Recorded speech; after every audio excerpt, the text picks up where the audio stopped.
Bonjour, bienvenue dans ma série de vidéos tuto pour apprendre à utiliser le template Notion Social Media Assistant Plus. Donc on a la page Stratégie digitale. Donc si vous cliquez dessus, vous allez arriver sur une page comme celle-ci.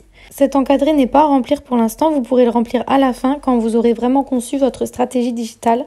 Et ça vous permettra vraiment d'avoir un espace où vous pouvez toujours consulter votre stratégie digitale. Donc on va surtout s'intéresser aux pages sur le côté.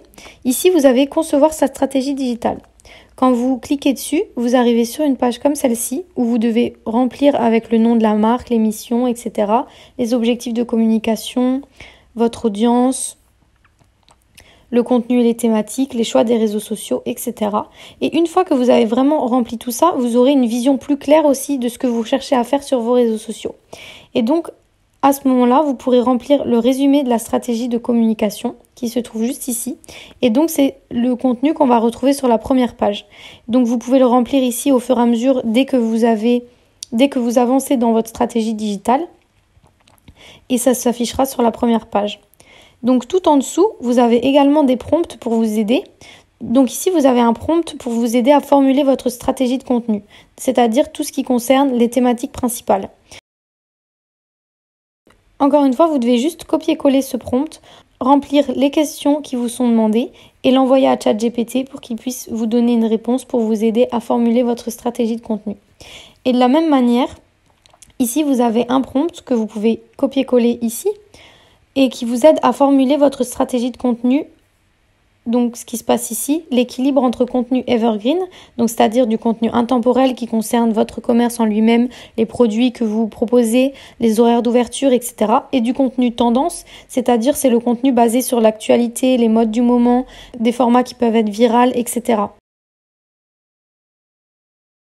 Et donc ici, de la même manière, vous pouvez copier-coller, remplir les questions à chaque fois et envoyer à ChatGPT pour qu'il puisse vous aider à formuler votre stratégie de contenu. Une fois que vous aurez vraiment rempli cette page-là, votre stratégie digitale se mettra à jour ici aussi, elle se synchronisera et vous pourrez consulter votre stratégie comme vous le voulez. Ensuite, on a un simulateur de réponse client. Donc ça, c'est bien si vous travaillez en équipe ou si vous devez former des gens. En fait, cette page, elle vous aide surtout à construire des chemins de communication. Donc ici, on a un premier tableau. Donc ici, vous pouvez remplir la situation client. Par exemple, je vais marquer objection.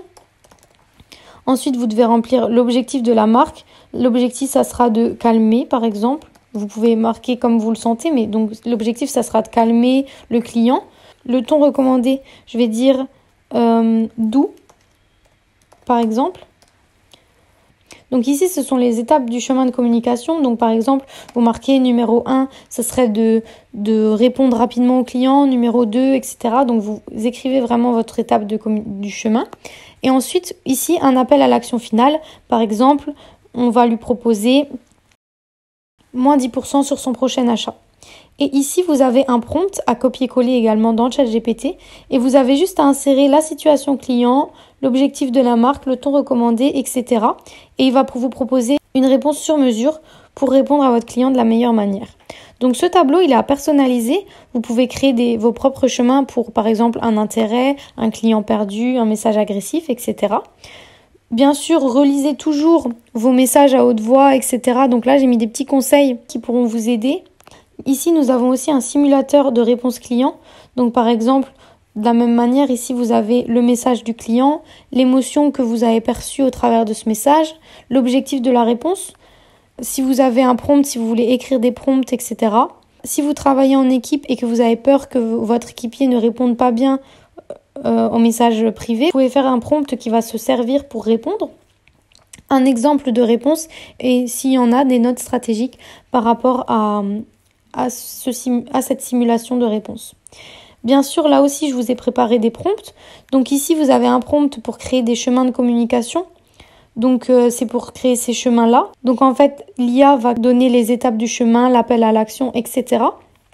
Vous avez simplement à remplir la situation client et l'objectif de votre marque.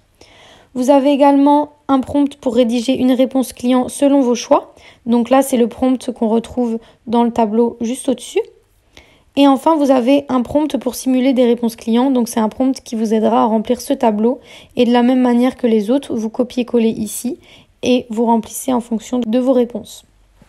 J'espère que j'ai été claire, que vous avez bien compris. Et si vous avez des questions, n'hésitez pas à me les poser dans les commentaires. Bisous bisous!